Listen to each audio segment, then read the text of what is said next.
physical, but you have a little bit of true in there. True damage. That makes sense. And this was the hero that led to their demise, but Sans picking up the heave for game number 2. Oh man. Against a Yves, the carry is gonna find it very, very difficult. Much more the Terizla, the Roger, and the Florin against all these slows. But Onic moving, managing the distance so well back and forth. It's gonna be a tough fight, tough game for Rebellion to dictate when they want to go for fights. We got Audi TZ's official new name there, Hockey TZ, which means Lucky TZ. That kind of works.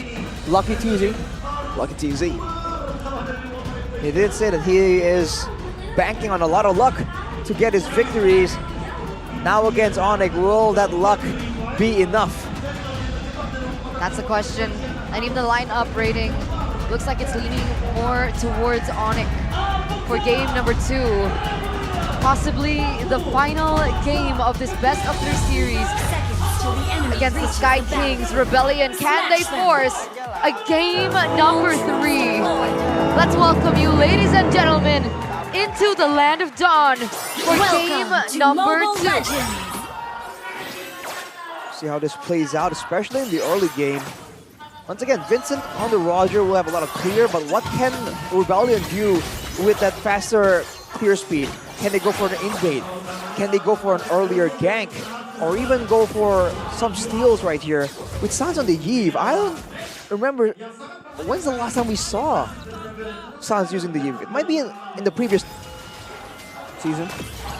Season, or is it actually in I think last in the M series? Oh yeah, the M series, you're right. The final grand finals. games. Yep, he did utilize Yves in the grand finals. That was unfortunately the game that they lost. I don't think we want to talk about that. But something I do want to talk about is Cars. Whoa, man. Super aggressive choice for a Cars. Lethal ignition over the quantum charge that Lutpi and most Paquitos go for. Definitely going to go for a lot more burst heavy of an approach, and he does have the flicker as well, so I don't think he's going for the slippery maneuver Paquito. He's going for the backline assassination Paquito. With a Yves in the picture, that's definitely an option. Sans though going with a rupture on the Yves. He knows that he wants to be able to do that damage. Kyrie going in for an aggressive play. Wow, onto Audi TZ. Appraiser's wrap. What? Yo, Audi TZ just got assassinated by Kyrie on the Fredrin early on. He already used the flicker. That takes calculation, precise calculation. Early game, already very confident with his movements, and he was able to actually go in for a kill onto him. A solo kill, technically. And meanwhile, in the bottom lane, CW as well as D going at it for now. But that should propel Kyrie in terms of levels, does it not? I think it's gonna give him a bit of an edge for sure. But Vincent is actually out-leveling Kyrie. Sway Low, going to be the target there. Kyrie actually gets chunked quite a bit, and Sway Low is going to hit level 4 in a bit. Cars! Dude, jabs on the Lutpi. Oh my god, just almost takes him out. Wow, but he gets the shielding from the Turtle, and now Vincent pounces. But now the hard guard comes in by Keyboy, cancelled out. Wheel World inflation to the back as Kyrie is forced to run away. Vincent picks up a double kill, and Rebellion come back in that team fight. 2-4-0 trade for Rebellion. They're going to be able to get the orange buff. Will they? Kyrie's there. Knockout strike to get him out. Kyrie, though, will be taken out by Audi this time. Revenge for the Florin. Vincent picks up the orange. Great play by Rebellion to really push back the tempo and use that window of opportunity to try and get even more instead of just immediately backing away. Onic, though, were able to secure the turtle in that fight, so overall, I think it's still somewhat okay, but I think early on, Onic were counting on being able to win in these skirmishes. Not really going as planned for them so far, but a 1k gold lead, though, Rebellion. Now you have to ask them, like, where exactly are they trying to actually swing their weight around? Is it towards the gold lane to try and save the carry from the Brody? Is it towards the EXP lane to ensure that Cars will be in a strong matchup? I mean, who swung their vote? Right? It was 91% for Onic in game number 1, and now it became 92%. Who's the traitor? Who's the traitor? I don't think we could really, find that one dude or a few dudes who went and added up that 91 to 92, but darn you traitors. You should support your team at all times, man. But maybe they're like neutral dudes, you know? They're just like are watching and like, oh, I think Rebellion will win, and they're like, oh, never mind. After game 1, that could be. Maybe the Rebels stay true. The Rebels in the building at least are staying true to the Rebellion team. Turner sure likes that consistency. Now look at the rotation from Rebellion. They seem to be wanting to go for Kyrie, not going for the laners. Just trying to get Vincent ahead. 2 levels now. The turtle spawns, but they don't care. They just want to completely bully Kyrie in the jungle. Even Cars now, with the shove up top, will have so much more prio compared to Onic. Sway Low caught DPZ on Sway Low. That's a defensive penalty zone. Kyrie still secures it though. But both of them have used Rection to top down in the real world revelation into the Appraiser's Wrath, and Sway Low gets picked off. Lippy finishes him off. Now Vincent tied up, taunted up. Kyrie looking for the cancel the immobilization as well from Keyboy. Tying him up very, very well. Vincent, like and Pound, trying to run away, but now Lippy picks up another. Keyboy, look at him, just chasing Cars down, the little girl. It's a scary little girl indeed. And you think that with Kyrie falling behind, they would have let that go, but no, they committed to it. And they were able to get the favorable trade. Meanwhile, Cars does go for a solo kill onto Lucky, so there is another trade in favor for Rebellion, as now they're on the way to the neutral objective, but Kyrie gets it. Oh no, Sway Low, not again, Sway Low! He might just be dead here. Doesn't even need to use the Torn Apart Memory. CW smooches him to death. D tries to walk up, but I think it might be a bit too aggressive. He disengages. Aggressive moves there for D. That could have ended up really badly for him. Rebellion, they're holding their own, but Onic really seems to be gaining some ground right here. And you can see with the emblems, right? Kyrie not going for the concussive blast. He knows it's going to be a game with a lot of prolonged fights where he can proc that Rage Might again and again for maximum value. And look at Ice Queen's one computer for Sans. He's going for setting up for a dive. Whoa! Torn Apart Memory! Oh, beautifully done by Sans and CW!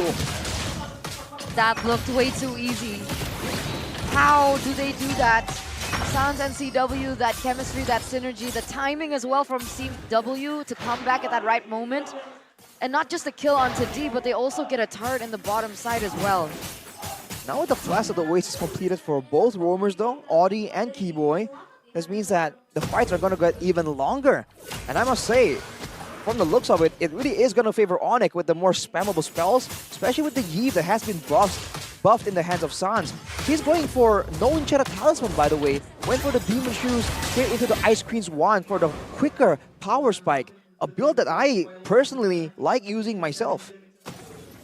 Now they're rotating towards his top side. Good clear from Cars. He actually baited out the ultimate from Lookpeak too. So Rebellion will be able to fend off the siege up top. Players Gold by OBS Gold shows that CW is #1. But Vincent and Cars, they're not falling far behind. Sans does overtake Cars there at #3. But despite everything that's going on, Vincent is still holding his own in the jungle. Aside from Sans, everyone else is relatively close to each other.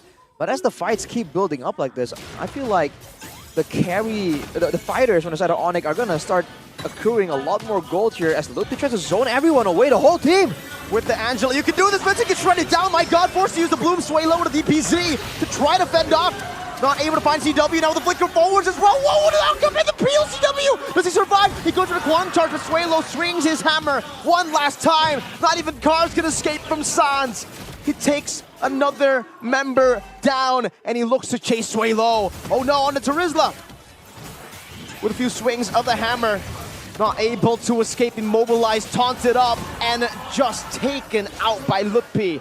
A trade from the down below, but it's only a turret. Look at the items that rolling in for Onic, man. Glowing Wand completed for Sans that allowed him to do a lot more damage, a lot more work in the previous fight. And Lutpi, 4-2-1, now with the Brute Force Breastplate, he's gonna be a lot stickier on the while sticking to the back line of Rebellion as Keyboy takes away the purple buff. What? You're right. Kyrie did kind of fail taking away the orange buff, but there was a trade with him picking it up. Does that put Rebellion in a bad spot? Losing the purple buff? Taking the buff away from the jungler is always going to be a value play. Vincent is desperately trying to keep up with Kyrie in levels. He is so far, but even though he can keep him in levels, they don't really perform the same way. If they are equally leveled with this kind of composition, he can't really get the same kind of value. So Onic are happy to just sit right here and siege down a lot of these turrets. They have Yves, they have Brody. This is a brutal, long-range turret sieging composition that they are using very effectively. Look at D! Just zoned away due to the glowing one, ice queens one combo. And Kyrie as well, looking for the angle to actually sandwich them within this turret. The CW just goes on to take shots at the turret. What did the turret do to deserve this, man? Poor turret. Poor turret. So sad to see. But that Yves last pick has proven clutch, proven value. Why? Because of the range. It seems like D is having a lot of trouble dishing out that damage because of the damage given onto him because of Sans. And that is one of the main conditions that Rebellion holds, right? D on the carry, but no damage output so far. He needs to play a lot smarter because of that, and that room for mistakes is a lot bigger for D in this game because of the Yves. Oh man, look at the damage though. Oh, penalty zone! Two-man stun, Sans gonna be forced to use the real world manipulation. Cars goes into the back, does some damage, and Vincent is able to take him down. Loopy with vengeance now. Appraiser's Wrath with the retribution. A CW turn upon memory onto the members. Not enough to take them down just yet. A good smooth shot to Swaylo to stun him down. One last shot should do it, but Swaylo gets a little bit more healing. Taunt not connecting, but CW wants to chase for more. Gets forced to back away. Vincent shoots his gun. Sans traded for the Lord. Everyone just diving in, going to make sure that Sans can't keep outputting that damage. That's the problem with a late game, well this is 10 minutes, but a mid to late game Yves can output so much damage from so far away. It's almost like a secondary carry, and only a few mages can serve the same purpose. And you can tell that Rebellion are not really willing, they really dislike having Sans with a hero like the Yves because they ban away the Lilia, a similar hero that can spam out those spells and output that damage to assist and pull some focus away from CW. On the Yves right now, you saw how difficult it was for Rebellion. They use so many things just to ensure that Sans gets taken out. And afterwards, if they do that, CW can just wreak havoc. And if they go for CW, then the opposite is true. Sans can just get out of control. But the problem now is AudiTZ picked up a fleeting time. And in that team fight, it felt like Florian's ultimate made a lot of miscalculations on the side of Onic. Hold up, Swaylo. Oh, DPZ canceled. Finally gets it off. And yeah, back to your point, Eterna. Oh, never mind. Cars. Oh no. Oh, knockout strike for a while, but oh, CW. The executor here on the Brody just takes him out with two basic attacks. Okay, doesn't matter then. I was hitching on the fact that with the fleeting time, AudiTZ can spam her ultimate a lot more, causing miscalculations for Onic. But I think at this point, it doesn't look like it matters. For 5k already, Onic, and they're looking absolutely no time at all being able to munch through that tower. That's the problem, man. There's no real need for Onic to commit hardcore to any of these fights or any of these pickups. Even if they do get saved by the Bloom, then Onic can just hold their ground and just keep throwing out spells and waiting out all of that utility until eventually Rebellion will just run out or get run down. The long fights, like we said, is what they're banking on. And the Chi-Chi, by the way, in the middle of the big fight, the ultimate, tying two members together, is also a massive benefit right now that Rebellion are also having issues trying to deal with. Look What's at he this. doing? Skin display. Ladies and gentlemen, the new MLBB XKOF. Power Wave. Power Wave. That's Terry right there on your screen. Terry Bogart, the boxer. My personal favorite is Mai Shiranui Masha for two big reasons, the health bar and the damage. Yeah, I see it. That's fair. But back to the game right here where Keyboy already is just setting up on the Angela. He has the Necklace of Durance as well, by the way, so even the reduction is available once the Bloom's effects of denying or negating the healing reduction has passed. Cars with the Sea Halberd though, he's trying to go for assassinations, but Ludpi. Swaylo with a penalty zone, but he's, oh my god, that's some damage on the CW. Turn up our memory, used up. Not enough to take anyone down. Oh, Vincent! The Lycan pounce, the AoE. Now the hard guard comes down. Vincent gonna be caught in the Appraiser's Wrath. Not enough though, as Kyrie is up there. He's able to find Keyboy, where he ulted for the hard guard. And all of a sudden, The tide swing back to RBL's favor. That was an unfortunate run in for Keyboy in the top side. I don't know why he committed. I'd love to see a replay of what happened, but because it looked like Keyboy re-engaged onto Cars, and then Cars ultimately was able to get that kill. They were in a 1v1 for quite some time. And the fact that the hard guard didn't come through, that lost Onic the team fight. The hard guard is definitely a big factor here in how the fights are supposed to go. And for Rebellion, Vincent's hard efforts to really try and outfarm and outscale Kyrie is paying off. 1,600 gold ahead. He is technically one item ahead of Kyrie, and he is outputting damage along with D. So despite Onic also having multiple members doing damage, Rebellion also have multiple members that they have to try and focus on, especially with Cars already with the Heptaseas as well. Oh my, Kyrie just got deleted by D! The true damage doing work, now it's way low. We're losing immortality, but that's just it now. CW looking to clear it out. Lycan bouncing half of his HP away. Oh, CW with a punish on the sway low as he pops into it in nature. Now stunned up. With the damage. Oh, he finds Audi TZ with that skill 1 and Angela. Keyboy was able to find a CW. Going forward now, has a smooch, has a turn up for memory. But no, he doesn't. He actually is forced to flicker backwards. Sans is on the chase though. Cars, good shot. Sans flickers out from the last jab, gets the hard guard HP 2. And Cars has enabled Vincent and D to escape. Edge on the edge of our seat, man. Stop. Onic needs to chill. Like CW, and then it was Sans. Okay, we get that you guys have a heart guard, but they're giving mini heart attacks, man. Yeah, we need hard guards. But the AI prediction presented by the Samsung Galaxy S24 series shows a 56% real-time victory rate for Rebellion. They do have the carry for the late game, and Vincent is doing a great job. I feel like the main issue right here is the difference in speed, in time. For Onic, it's always about the long, drawn-out fights where they can eventually weather down and whittle down the HP bars. For Rebellion, the fact that they have the Blooms, the fact that they have a Paquito, a Roger, and a carry technically, all of these heroes do an insane amount of burst damage. So if Onic goes for those short trades, moving forward aggressively, not respecting the burst damage, then Rebellion will win, because they can eventually, slowly but surely, pick off the members of Onic that are overextending. Whereas if Rebellion don't get that big fight, then they just get kited away, they get chased down, slowed down slowly but surely, and later on get cleaned up by the CC and the Angela combo. So it all comes down to execution. And with the Lord actually on the bottom side, that's a great situation for Onic there, having the base turret taken on the side of the Lord.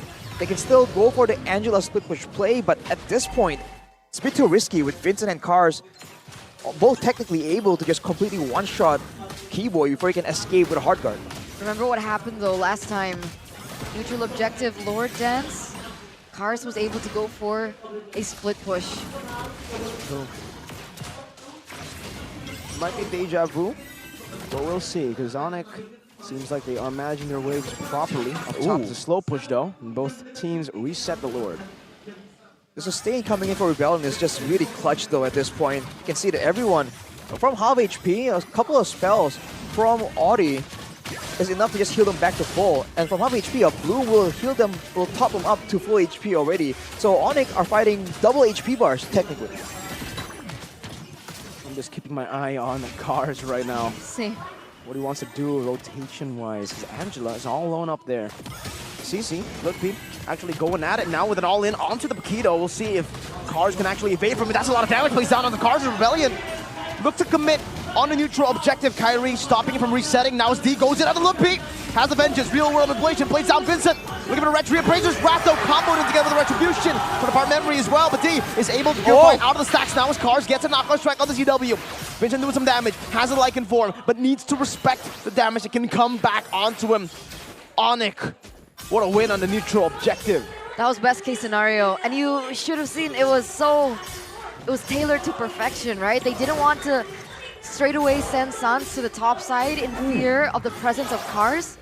And so they utilized CC to open up the vision to really stick on to Cars so they knew where Cars was.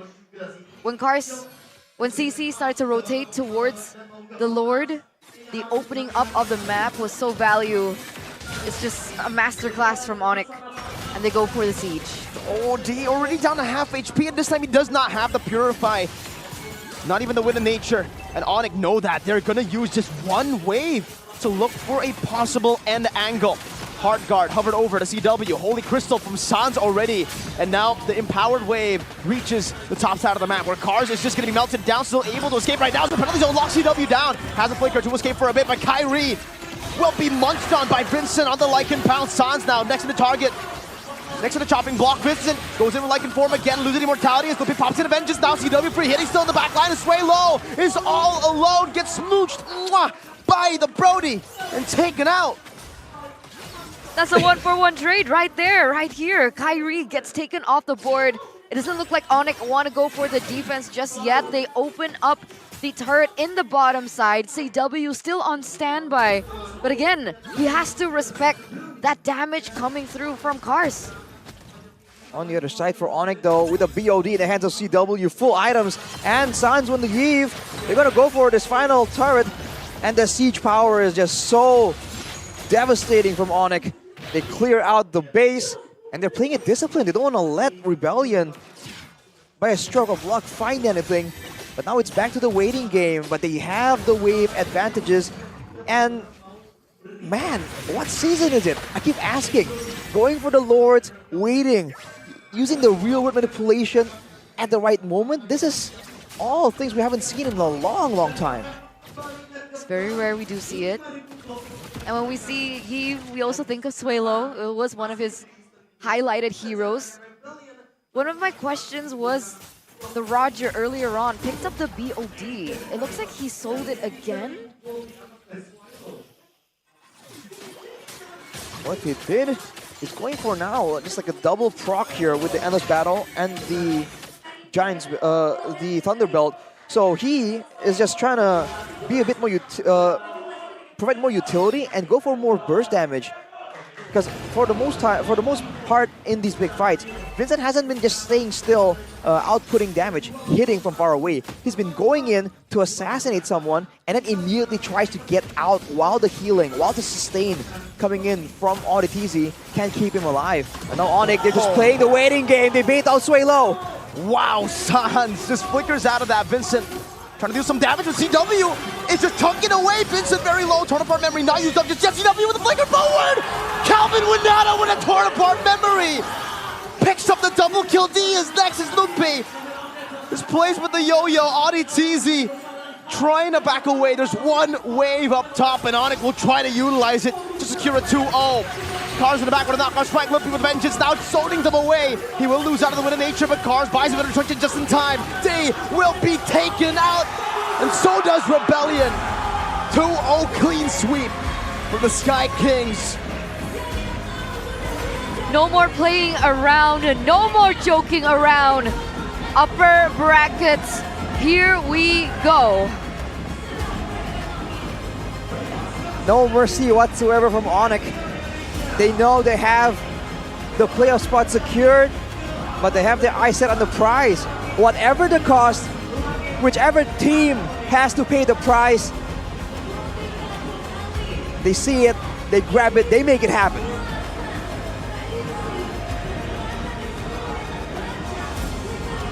Clean. Even when they found themselves in trouble in the mid game,